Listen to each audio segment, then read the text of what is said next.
debate. The member for Thunder Bay-Atikokan. Speaker, thank you very much. Thank the opposition for bringing this motion forward today.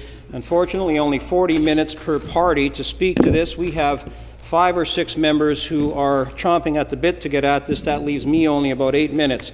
I'm going to do something today, Speaker, that I haven't done hardly at all in the almost 8 years that I've been here. Usually I like to just use my words, make my remarks.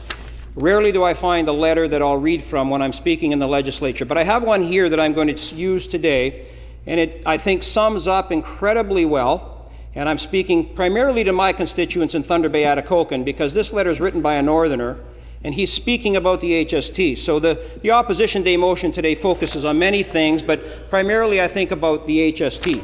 It uses language that are not my words.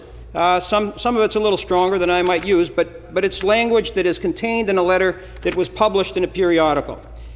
It's from a magazine that's called Northern Ontario Business Magazine, and it's written by an economist by the name of David Robertson. He works at the University of Sudbury, University of Laurentian in Sudbury.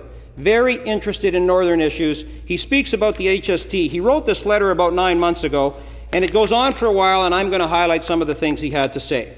I genuinely like politicians. The ones I know are smart with good skills. Some of them even buy me lunch. It bothers me when a politician pushes a policy that I know is dumb.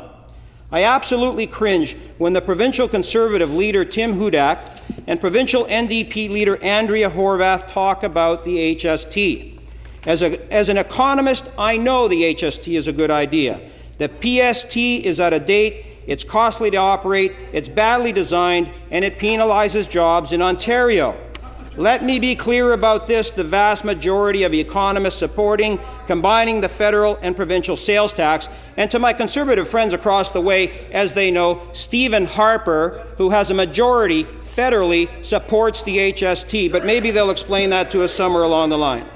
How can reorganizing sales tax make such a difference? Well, the provincial sales tax falls on inputs for businesses as well as sales taxes to consumers. And he goes on to explain in detail.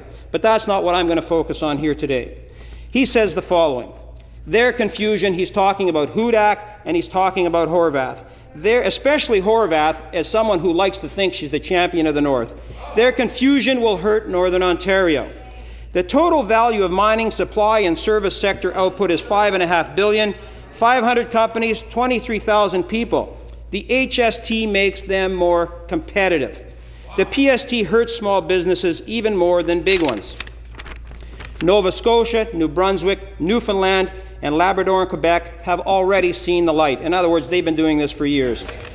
Then he says, so why don't Tim, he means Hudak, and why don't Andrea, he means leaders of the Conservative Party and the NDP Party, don't want to fix the lunatic PST?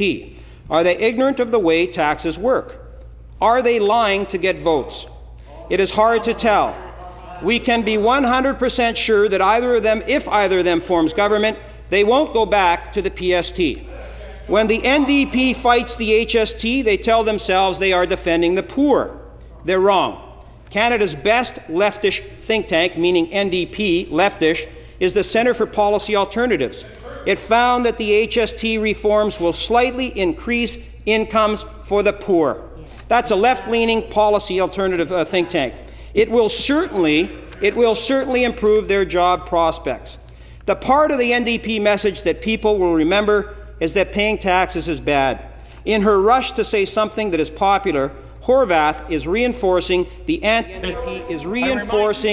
anti-government, anti-tax rhetoric of the Conservatives. She might as well be Republican, he says. Speaker, what makes the leader of the opposition's position pathetic is that the HST is good for small business. The leader of the opposition likes small business, doesn't he?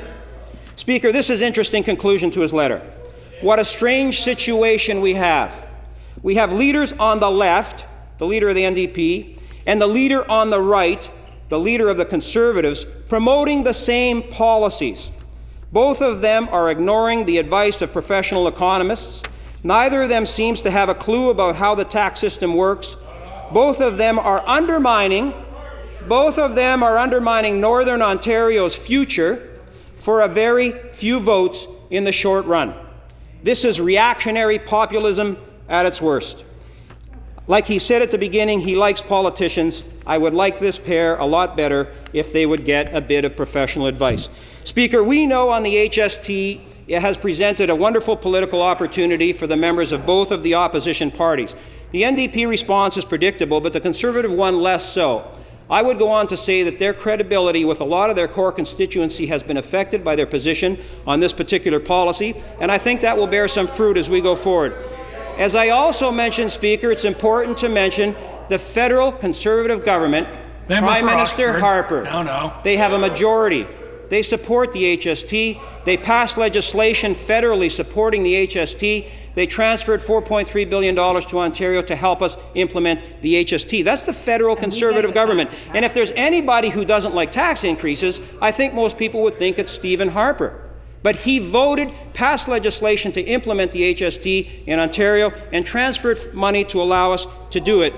The Toronto Star, the Toronto Sun, the National Post, the Globe and Mail, they've all written editorials supporting the implementation of the HST. The Chamber of Commerce in my neck of the woods has asked for this to happen for years and years. Here's the best part, Speaker. Poverty groups, food banks, seniors groups, none of them, not the poverty groups, not the food banks, and not the seniors groups, are marching on the front lawns of Queen's Park opposed to the implementation of the HST because they know the full realm, the full breadth of the tax reform policies that we've brought in does not adversely affect those groups. They know that, Speaker. 4 provinces, 130 countries.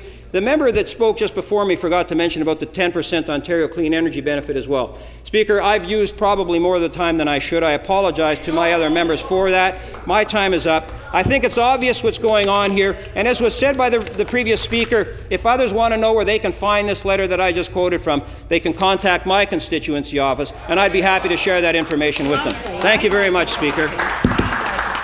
Further